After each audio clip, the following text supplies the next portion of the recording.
Terre de Liens agit pour revitaliser le milieu rural, pour que des fermes de proximité existent. L'important, c'est de redonner vie au milieu rural. Le territoire régional, c'est ce qu'en font les habitants qui est important, et surtout la façon dont vont fonctionner les réseaux de circulation, les réseaux de communication. C'est ça qui est important, beaucoup plus que la taille.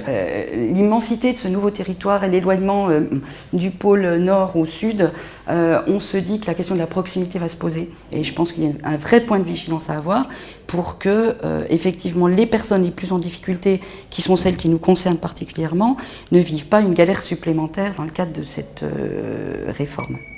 Je pense que sur les mobilités, et notamment interurbaines, il peut y avoir un impact à l'échelle des régions fusionnées sur la manière de concevoir les déplacements sur l'axe Rhin-Rhône. Il est vraisemblable, c'est l'hypothèse que je formule, que la nouvelle région voudra uniformiser ses contrats TER. Aujourd'hui, il y a une seule SNCF en région Bourgogne-Franche-Comté, mais qui gère 2 contrats. Il me semble que l'intégration, la fusion de ces 2 contrats en un seul permettra de simplifier des choses. La fusion des régions pourrait être une chance en termes d'aménagement du territoire avec un portage politique adapté, de pouvoir voir émerger un ensemble, une métropole, c'est-à-dire un pôle métropolitain articulé sur le trinôme Dijon, Dole, Besançon.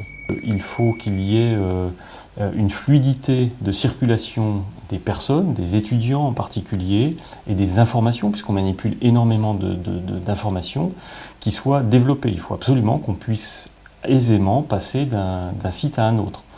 Ça, ce sont 2 points qui me paraissent tout à fait importants. Le fait de pouvoir développer une gamme de tarifs uniques sur l'ensemble de la Bourgogne et de la Franche-Comté, ce sera sans doute très compliqué à faire, mais c'est une facilité très grande qui sera apportée à nos concitoyens et aux clients de nos modes de transport.